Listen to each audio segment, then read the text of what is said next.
안녕하십니까. 한인타운의 신문고 회초리를 시작하겠습니다. 오늘의 제목은 밖에서 보는 조국 안보, 미국의 선제 공격입니다. 우리는 미국에 살아도 뿌리는 한국입니다. 특히 한국말이 유창한 1세대나 1세대와 같이 살아온 1.5세대 역시 한국이라는 뿌리를 습관적으로 채택한 한국인입니다. 우리는 한국의 정치가 안정되고 모국이 부강하여 평화로운 나라가 되어 우리들에게 자랑스럽기를 바랍니다. 그러나 장미대선이 양강구도로 가는 기미가 보이자 네거티브 선전이 난무하고 북폭설, 4월 위기설로 민심이 동요하고 있습니다. 게다가 봄철이면 어김없이 찾아오는 미세먼지로 어린 학생들이 마스크를 쓴 채 수업을 하고 있다고 합니다.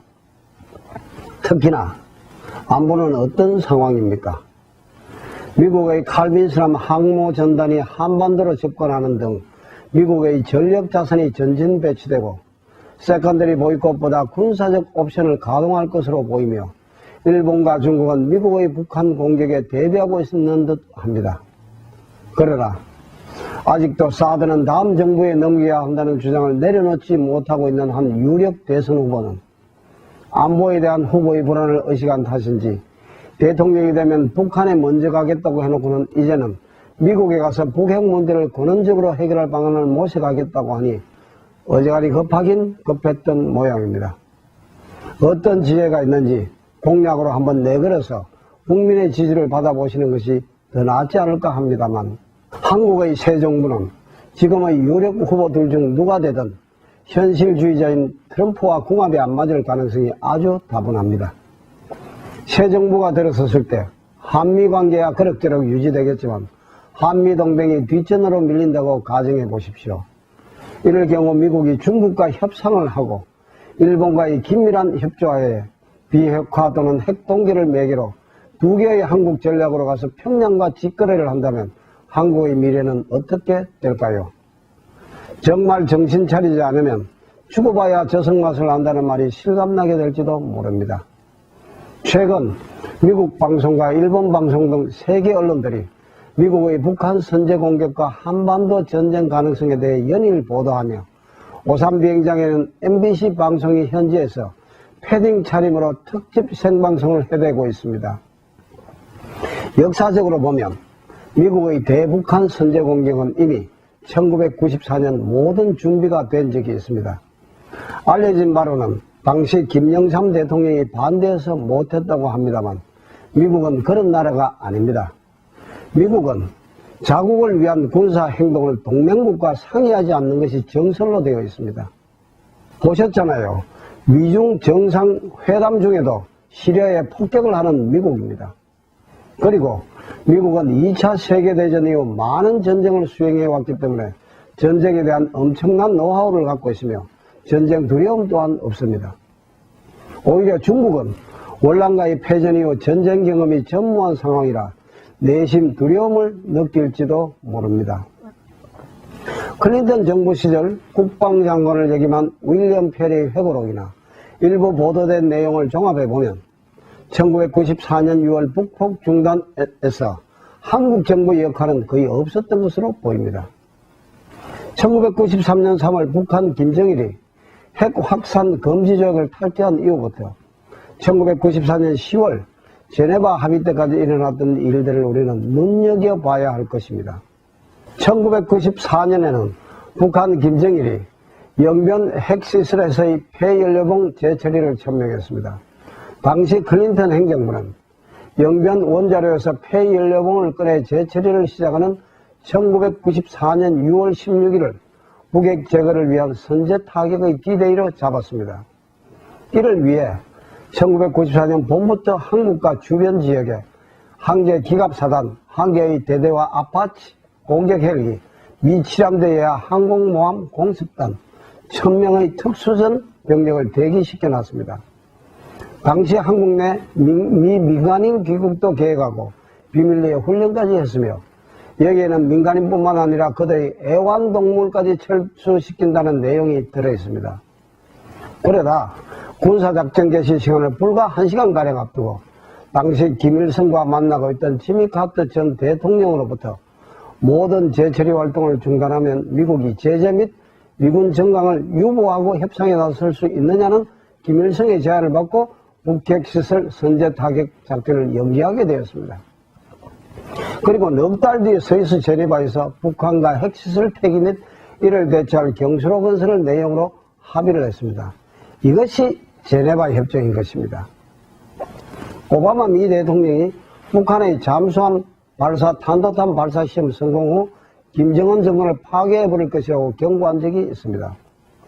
이후 미국 내부에서는 김정은 정권에 대한 군사적 옵션을 조용히 연구해 온 것으로 보는 게 타당합니다.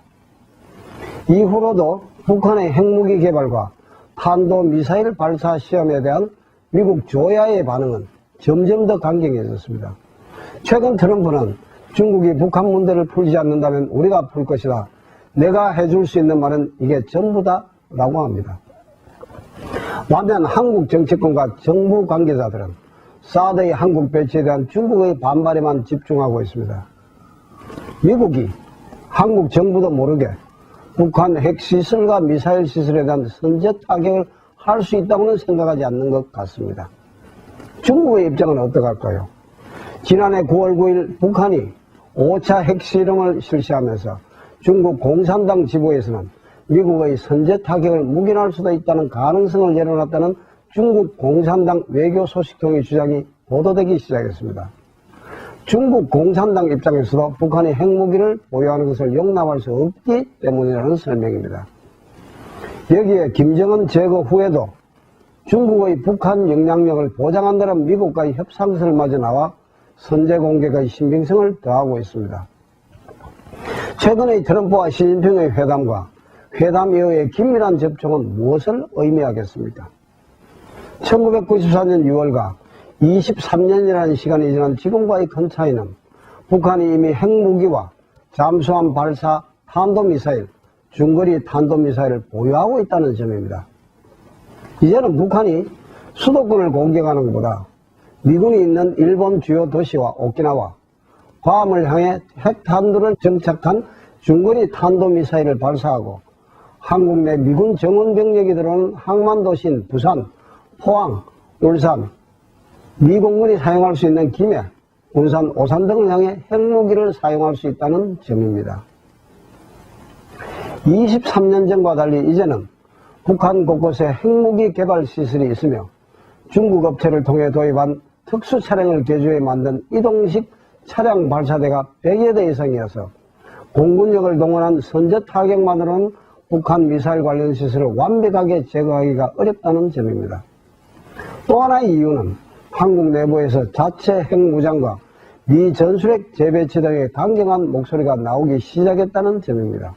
이번 한국 대선 역시 미국에서 동맹국의 지위를 얼마만큼 강하게 결속시킬 수 있느냐는 부분도 큰 변수로 작용될 개연성이 있습니다. 불행히도 트럼프 정부가 한국의 두 유력 후보자들을 별로 신뢰하는 것 같지는 않습니다. 특히 트럼프 행정부 안보 담당자들은 북한 선제 타격이 핵 문제 해결 방안이 될 수 있다는 태도를 공공연히 밝히고 있습니다. 미 주류 언론은 백악관이 운을 띄우자 마치 한반도 전쟁 분위기 조성에 나서는 모습처럼 보입니다. 정부와 언론이 긴밀한 협조를 보이는 부분입니다. MBC 방송 나이틀리 뉴스 간판 앵커인 웨스트 홀트는 지난 2일부터 4일 연속 한국 현지 생방송을 하면서 한반도 위기설을 전했습니다. 그는 지난해 9월 트럼프 클린턴 대선 후보 TV 토론 첫 사회를 본 유명한 인사입니다. 워싱턴 포스트는 북한의 미사일이 미 본토를 타격할 수 있나라는 자극적인 제목의 기사를 통해 북한이 개발했거나 개발 중인 대륙간 탄도미사일이 시애틀이나 샌프란시스코 등 서부 지형을 사정권에 둘 수 있다고 보도합니다. 자, 이런 상황입니다. 국제적 문제나 외교 안보 등에 관한 대통령 후보자의 깊이 있는 견해를 들어본 적이 있습니까? 기껏 사드 문제에 밀고 당기고 맞네 틀리네 하고 있는 정도입니다. 안보에 관해서도 표를 시게 오락가락하는 모습만 보이고 있습니다. 그나마 홍준표가 강하게 외치고 있을 정도입니다. 앞으로 미국과 중국과의 물밑 협상에서 한국 문제가 뒷전으로 밀린다고 가정해 보십시오. 혹은 미국이 2개의 한국 전략으로 가서 평양과 직거래를 한다고 가정해 보십시오. 무슨 일이 생길 것 같습니까? 안타까운 현실입니다. 한국의 정치인, 공무원, 언론 등 총체적 최면에 걸린 이유는 과연 무엇일까요? 언제쯤 이런 어지러운 상황이 정리되고 밝은 소식이 들리는 조국이 올까요? 언제쯤 평화로운 마음으로 태평양 건너를 상상해 볼 수 있을까요? 배철의 조소영이었습니다. 감사합니다.